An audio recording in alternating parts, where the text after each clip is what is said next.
जो मुंह को आ रही थी अब लिपटी है पाँव में। बारिश के बाद खाक की फितरत बदल गई। नमस्कार, मैं कविता उनियाल, आप देख रहे मीडिया टुडे टीवी। दुनिया भर की फटकार खाने के बाद अब फ्रांस के राष्ट्रपति इमैनुअल मैक्रोन की अकल ठिकाने आ गई है। मैक्रोन जो अकड़ दिखाते हुए कह रहे थे कि ना हम झुकेंगे और ना ही डरेंगे, और बड़ी ही ढिठाई के साथ फ्रांस की उस वाहियत मैगजीन की वकालत कर रहे थे जिसने पैगंबरे इस्लाम का अपमान किया था। अब ऐसा क्या हुआ कि जनाब की फितरत बदल गई।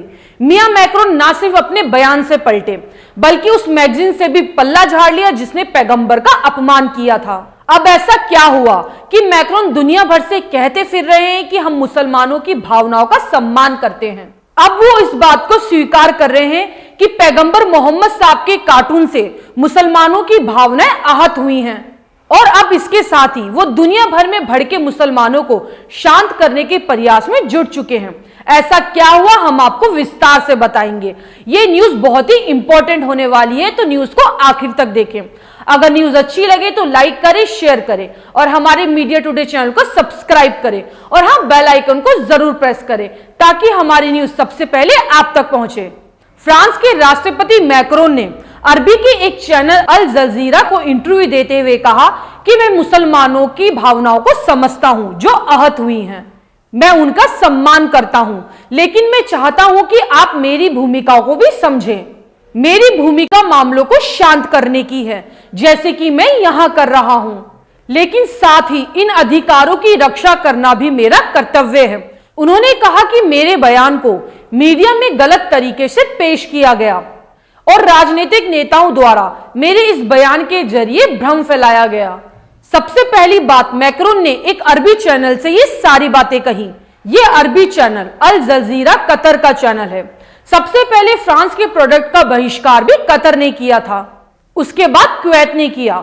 जब कतर और कुवैत पर प्रेशर दिया गया कि वो ऐसा ना करे, तो उसकी हिमायत में तुर्की खड़ा हो गया, और तुर्की के राष्ट्रपति रजब तैयब एर्दोगान ने खुले तौर पर मुसलमानों से फ्रांस के सामान के बाइकाट की अपील कर डाली। बस फिर क्या था, तुर्की के राष्ट्रपति को मैदान में देख सारे मुस्लिम देशों ने फ्रांस के खिलाफ बोलना शुरू कर दिया। यहां हम आपको एक बात साफ कर देना चाहते हैं कि तैयब एर्दोगान से पहले किसी भी देश की हुकूमत ने ऐतराज नहीं जताया था। सिर्फ आम जनता ही फ्रांस के बाइकाट की मुहिम चला रही थी। लेकिन एर्दोगान ने जैसे ही घोषणा करी तो फौरन ही पाकिस्तान और ईरान की संसद में फ्रांस के खिलाफ प्रस्ताव पास हुआ और मुस्लिम देश खुलकर फ्रांस के विरोध में आ गए। Turkey, Qatar, Kuwait, Pakistan, Iran, Malaysia, Indonesia, फिलिस्तीन, लीबिया और जॉर्डन जैसे तमाम मुस्लिम देशों ने फ्रांस की नींद हराम कर दी है। बाद में ये मुहिम हिंदुस्तान पहुंची और हिंदुस्तान के मुसलमानों ने फ्रांस के खिलाफ अपनी नाराजगी जाहिर की। हिंदुस्तान में सबसे पहला प्रदर्शन मध्य प्रदेश की राजधानी भोपाल में कांग्रेस के विधायक आरिफ मसूद के नेतृत्व में भोपाल के इकबाल मैदान में किया, जिसमें हजारों लोगों ने शिरकत की। उसके बाद मुंबई, देवबंद, अलीगढ़, पंजाब और देहरादून जैसे कई जगहों पर प्रदर्शन किए गए। ये तो था मुसलमानों का ऐतराज। उसके बाद रसिया और कनाडा ने भी फ्रांस को जमकर जलील किया। रूस ने फ्रांस की इस हरकत को गलत ठहराया।